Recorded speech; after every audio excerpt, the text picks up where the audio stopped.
तो जय हिंद बच्चों, कैसे आप सभी। आई होप आप सभी अच्छे होंगे और मस्त होंगे। तो बच्चों, जैसे कि आप लोग को पता है कि फरवरी में ही आप लोग का एग्ज़ाम है, लास्ट फरवरी, जो कि 27-28 तारीख से जो है आप लोग का एग्ज़ाम स्टार्ट हो रहा है और समय आप लोगों के बीच बहुत कम है बच्चों। तो अगर आप भी क्लास 11 की तैयारी में लगे हुए हैं तो इस वीडियो के अंत तक बने रहें। यह वीडियो आपके लिए काफ़ी इंपॉर्टेंट है बच्चों, और आपको अच्छी मार्क्स लाना है तो इस चैनल के साथ जुड़ जाइए, क्योंकि यह एकमात्र चैनल जहां आप लोग को सटीक तैयारी करवाती है। ठीक है, तो बच्चों इस वीडियो में हम लोग क्लास 11 के ज्योग्राफी का है। ठीक है, ज्योग्राफी के उन सभी वीवीआई प्रश्नों को देखने वाले हैं जो कि एग्जाम की दृष्टि से इम्पोर्टेंट है बच्चों। जैसे कि आप लोग को कई दिनों से मांग था कि सर 11 का आप वीडियो नहीं डाल रहे हैं, 11 का नहीं बना रहे हैं। ठीक है, तो फाइनली मेरा जो एग्ज़ाम है वो समाप्त हो चुका। अब मैं पर डे आप लोग के लिए एक ना एक वीडियो लेकर के जरूर आऊँगा जो एग्जाम के लिए इम्पोर्टेंट रहेगा। तो आइए आज की इस वीडियो में हम लोग ज्योग्राफी के उन सभी वीवीआई एमसीक्यू प्रश्नों को देखेंगे बच्चों, जो कि एग्जाम के लिए इंपॉर्टेंट है। चूँकि आप लोग को पता है कि आप लोग के सभी प्रश्न जो रहेंगे वो एमसीक्यू रहेगा। ठीक है, तो एमसीक्यू प्रश्न जो होता है बच्चों, इसको किस टाइप से आप बनाएंगे जो एग्जाम में सटीक हो जाए। ठीक है, तो अधिकतर जो बच्चे होते हैं वो कन्फ्यूज में है। ठीक है, उनको समझ नहीं आ रहा है कि सर 11 में किस टाइप के प्रश्न पूछे जाएंगे, ज्योग्राफी में किस टाइप के प्रश्न पूछे जाएंगे। तो आज की इस वीडियो में सारे जो भ्रम बैठे हुए हैं मन में, उन भ्रम को मैं दूर करने वाला हूं। तो वीडियो के अंत तक बने रहिएगा, और अगर हमारे चैनल में आप पहली बार विजिट कर रहे हैं तो चैनल को सब्सक्राइब कर लीजिए और अपने दोस्तों तक शेयर जरूर कर दीजिए बच्चों। ठीक है, तो देखिए सबसे पहला प्रश्न जो आपके पास में पूछा गया है, कह रहा है कि भौगोलिक अध्ययन के क्रमबद्ध उपागम को किस भूगोलवेत्ता ने परिवर्तित किया था। बेटा समझिए प्रश्न क्या कह रहा है। पहले जब तक प्रश्न को समझोगे नहीं, हड़बड़ी में कोई भी ऑप्शन को चूज नहीं कीजिए, अन्यथा क्या होगा, एक मार्क्स आपका यहाँ से कट जाएगा।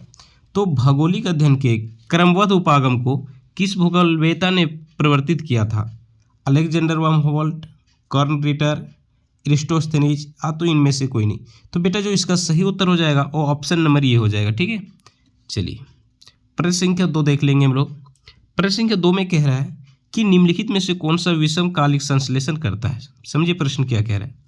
निम्नलिखित में से कौन है जो विषयकालिक संश्लेषण करता है। समाजशास्त्र, इतिहास, मानवशास्त्र, भूगोल।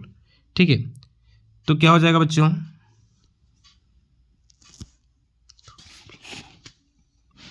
तो कौन सा हो जाएगा, समाजशास्त्र, इतिहास, मानवशास्त्र या भूगोल। तो बेटा इसका जो सही उत्तर हो जाएगा वो हिस्ट्री हो जाएगा, यानी इतिहास। ठीक है, चलिए अगला प्रश्न देख लेते हैं हम लोग। करें पृथ्वी व सूर्य की औसत दूरी क्या है। आप समझिए कितनी अच्छी प्रश्न आपसे पूछ लिया गया। पृथ्वी क्या है बच्चों, तो एक ग्रह है। पृथ्वी एक ग्रह है, इसको नीला ग्रह के नाम से भी जाना जाता है। क्यों नीला ग्रह कहा जाता है बच्चों, क्योंकि जो पृथ्वी है, ठीक है, उसके कुल भाग का 3/4 भाग पर क्या है, तो जल से ही ढका हुआ है बच्चों। ठीक है, तो कहने का अर्थ है कि पृथ्वी और सूर्य की जो औसत दूरी है वो कितनी है। ठीक है, तो बच्चों कितनी है, तो कहोगे सर 12,94,96,000। ठीक है, तो यहाँ पे क्या हो जाएगा, ऑप्शन आपका सी जो है बिल्कुल सही हो जाएगा। प्रश्न संख्या 4 में बेटा आपसे पूछ रहा है कि निम्न में से कौन सा तत्व वर्तमान वायुमंडल के निर्माण व संशोधन में सहायक नहीं है। बेटा यहाँ नेगेटिव आपसे पूछ लिया गया कि नहीं है, तो याद रखोगे कि नेगेटिव के बारे में ही देना है। सौर पवन, ठीक है, तो सौर पवन तो है बेटा। गैस उत्सर्जन, ये हमको नेगेटिव लग रहा है। विभेदन और प्रकाश संश्लेषण। तो कह रहा है कि निम्नलिखित में कौन सा तत्व जो है वर्तमान वायुमंडल के निर्माण के व संशोधन में सहायक नहीं। बेटा नेगेटिव पूछ लिया है, तो नेगेटिव क्या हो जाएगा, तो ये गैस उत्सर्जन जो है नहीं है। प्रश्न संख्या 5 बेटा, प्रश्न संख्या 5 में क्या पूछ रहा है कि दक्षिणी अफ्रीका में सोने की खानें कितनी गहरी है। आप समझिए बेटा, जो सोने की खानें पाई गई है दक्षिणी अफ्रीका में वो कितनी गहरी होती है, 2 से 3 किलोमीटर। क्या बच्चों हमने क्या पढ़ा रखा है, 2 से 3 पढ़ाया क्या, जी नहीं। 3 से 4 किलोमीटर, तो बिल्कुल कहोगे सर यही तो सही आंसर है। तो आपका बी जो है यहाँ पे बिल्कुल सही हो जाएगा। ठीक है, प्रश्न संख्या 6 कह रहा है बेटा, 6 में है देखिए क्या कि गुरुत्वाकर्षण बल ग्रेविटेशन फोर्स ध्रुव पर अधिक और भूमध्य रेखा पर कम होता है, आखिर क्यों होता है। यानी कहने का जो अर्थ है कि जो ग्रेविटेशन फोर्स होता है बच्चों वो ध्रुव पर जो होता है वो मैक्सिमम होता है और भूमध्य रेखा पर जो होता है मिनिमम होता है। आखिर ऐसा क्यों होता है।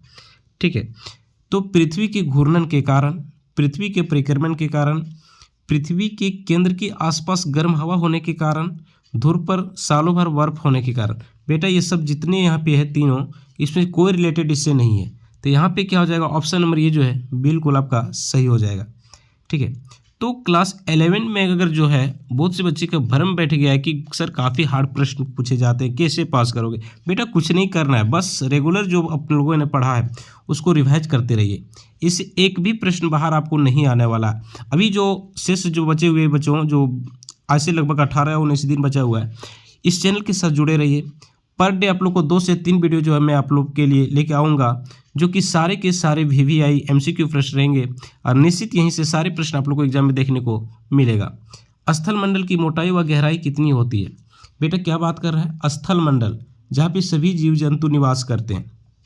ठीक है, तो स्थल मंडल की जो मोटाई और है, या फिर जिसको हम लोग गहराई की बात करें, तो ये कितनी होती है बच्चा। तो क्या 200 किलोमीटर होता है, 400 किलोमीटर होता है, 100 किलोमीटर होता है, या फिर 300 किलोमीटर होता है। तो बेटा जो स्थल मंडल की मोटाई होती है ना, वो 200 किलोमीटर होती है। ठीक है, तो ऑप्शन नंबर आपका ये जो है बिल्कुल यहाँ पे सही हो जाएगा। 8 नंबर प्रश्न आपसे पूछ लिया गया है कि भूगर्भ में ध्वनि तरंग के समान चलने वाली तरंग क्या कहलाती है। भूगर्भ में, ठीक है, ध्वनि तरंग के समान चलने वाली जो तरंगे होती है उनको हम लोग क्या कहते हैं, प्राथमिक तरंग, द्वितीयक तरंग, तृतीयक तरंग, या फिर चतुर्थ तरंग।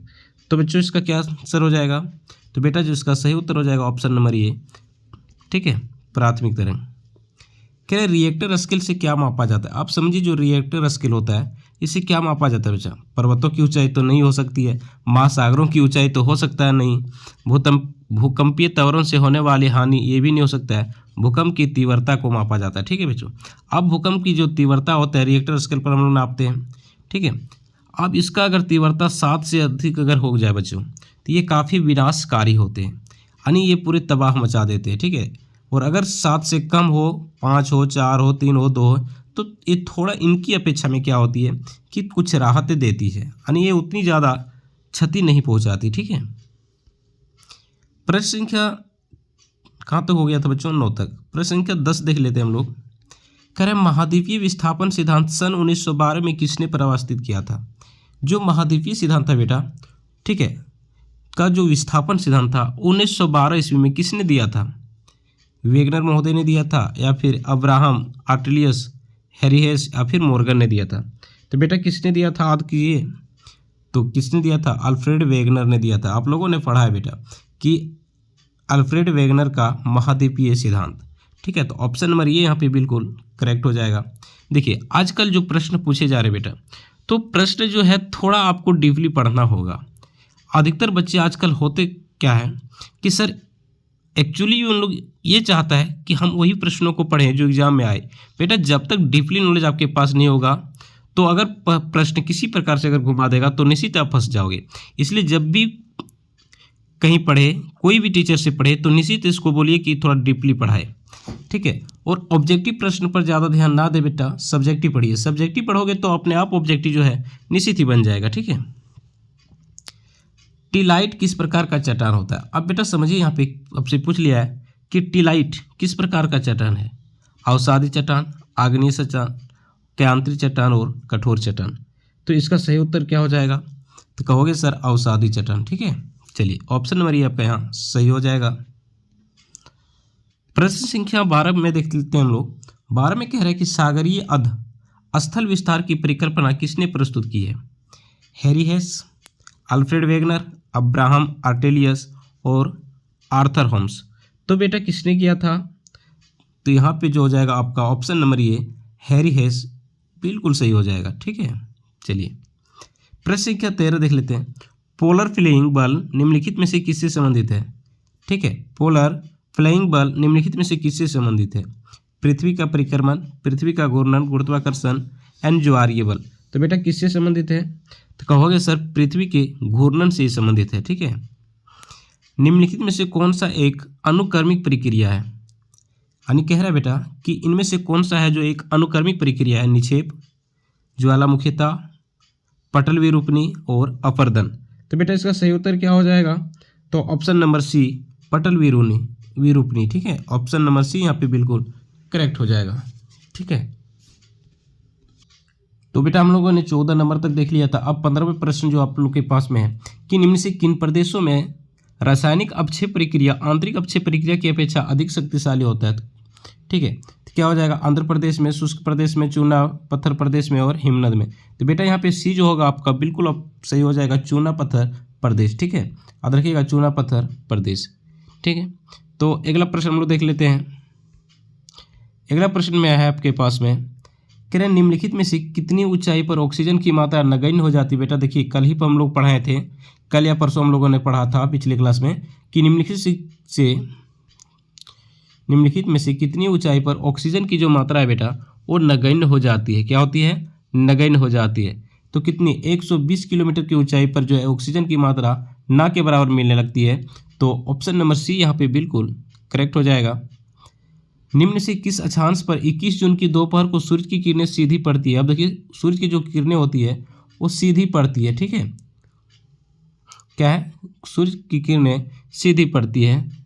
तो किस अक्षांश पर होता है बेटा, विषुववृत्त पर, या तो 23.5 डिग्री उत्तरी अक्षांश पर, 66.5 डिग्री दक्षिणी अक्षांश पर, 66.5 डिग्री उत्तरी अक्षांश पर। तो बेटा क्या हो जाएगा इसका आंसर। ठीक है, तो इसका आंसर जो होगा आपको बिल्कुल ऑप्शन नंबर बी जो है 23.5 डिग्री उत्तरी अक्षांश पर हो जाएगा। ठीक है, अंतर उष्णकटिबंधीय विसरण क्षेत्र कहाँ बनता है। बात हो रही है अंतर उष्णकटिबंधीय अभिसरण क्षेत्र, ये कहाँ बनता है बेटा, तो कहाँ पे बनता है, 30 डिग्री उत्तरी अक्षांश से लेकर के 30 डिग्री दक्षिणी अक्षांश के मध्य बनता है। ठीक है, चलिए प्रश्न संख्या 19, कह रहा है समुद्र तल पर वायु दाब कितना होता है। आप समझिए यहाँ पे बात हो रही है वायु दाब की, कहाँ पे, समुद्र तल पर। ठीक है, तो समुद्र तल पर जो वायु दाब होता है बेटा वो कितना होता है, तो ये होता है 1013.25 मिलीबार। कितना होता है, 1013.25। ठीक है, यानी कि ऑप्शन नंबर ये जो है बिल्कुल आपका सही हो जाएगा। उष्णकटिबंधीय चक्रवात को ऑस्ट्रेलिया में किस नाम से जाना जाता है। देखिए प्रश्न कितना अच्छा पूछ लिया है कि जो उष्णकटिबंधीय चक्रवात है उसको ऑस्ट्रेलिया में किस नाम से जाना जाता है। कहाँ की बात कर रहा है, ऑस्ट्रेलिया में। हरिकेन, टाइफून, विली विलीज और तूफान। तो बेटा इतना तो फिक्स है कि तूफान होगा ही नहीं। क्या हो जाएगा, ऑप्शन नंबर सी विली विलीज। 21 नंबर कह रहा है निम्नलिखित प्रकार के बादलों में से आकाश में सबसे ऊंचा बादल कौन सा होता है। आज ही हम लोगों ने पढ़ा रहा था। ठीक है, आज ही हम लोगों ने पढ़ा है बेटा कि बादलों में से आकाश में सबसे ऊंचा जो बादल होता है वो कौन सा होता है। तो पश्चिमाप जो मेघ होता है वो सबसे ऊंचा होता है। ठीक है, तो यहाँ पे आपका सही उत्तर हो जाएगा ऑप्शन नंबर ए। पृथ्वी के धरातल के निकट वायु का औसत वार्षिक तापमान कितना होता है। कहाँ की बात हो रहा है बेटा, तो पृथ्वी के धरातल के निकट वायु का जो औसत वार्षिक तापमान होता है वो कितना होता है, 14 डिग्री, 15 डिग्री, 16 डिग्री या फिर 17 डिग्री। ठीक है, तो बेटा क्या हो जाएगा इसका, तो ऑप्शन नंबर सी जो है बिल्कुल सही हो जाएगा। जलवायु के वर्गीकरण से संबंधित कोपेन के पद्धति को व्यक्त किया जा सकता है, यानी कोपेनहेगन। ठीक है, उसने जो सिद्धांत दिया था, तो कह रहा है व्यक्त किया, थोड़ा सा इसे पढ़ देते हैं। जलवायु के वर्गीकरण से संबंधित कोपेन की पद्धति को व्यक्त किया जा सकता है, बिल्कुल सही है। अनुपयुक्त, व्यवस्थित, जननिक और अनुभाविक। तो क्या हो जाएगा बच्चों, तो बेटा इसका जो सही उत्तर हो जाएगा मेरे अकॉर्डिंग अनुभाविक होना चाहिए। ठीक है, ऑप्शन नंबर डी आप सही होगा। समान खुले महासागर की लवणता कितनी होती है, यानी जो महासागर होते हैं बच्चों उनकी जो लवणता स्तर होती है वो कितनी होती है, 33 से 37%, 40 से 50%, 25 से 30% या फिर 15 से 30%। तो बेटा इसका सही उत्तर क्या हो जाएगा, तो हो जाएगा 33 से 37%, यानी ऑप्शन नंबर ए बिल्कुल आपका करेक्ट हो जाएगा।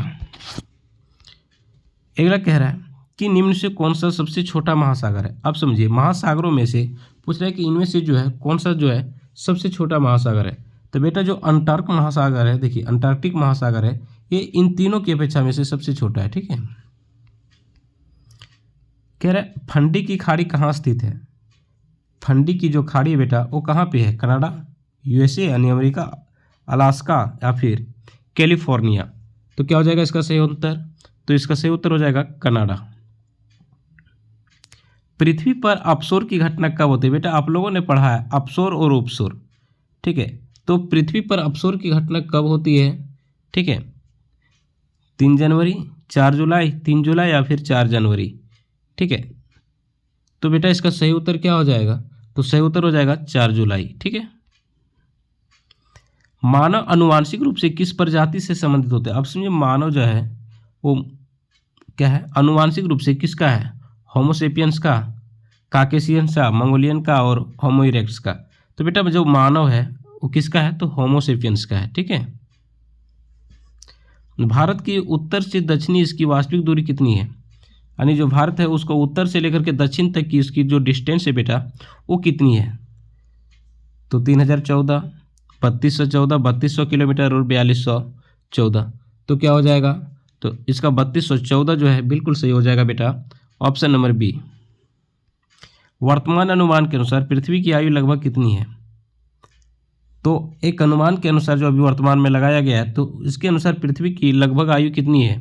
45 करोड़, 46 करोड़, 47 करोड़ या फिर 48 करोड़। तो क्या हो जाएगा बेटा? तो हो जाएगा 46 करोड़। ठीक है, ऑप्शन नंबर बी आपका बिल्कुल यहाँ सही हो जाएगा। ठीक है। क्या सिंधु, गंगा, ब्रह्मपुत्र के मैदान में जलोढ़ की औसत गहराई कितनी होती है? देखिए जो जलोढ़ मृदा होती है, ठीक है, तो सिंधु कहाँ की बात हो रही? गंगा और ब्रह्मपुत्र के मैदानों में औसत गहराई कितनी होती है बेटा? तो कितनी होती है? तो आप लोगों ने पढ़ा 1000 से लेकर के 2000 मीटर तक का होता है। ठीक है, तो ऑप्शन नंबर ये जो है यहाँ पे बिल्कुल आपका सही हो जाएगा।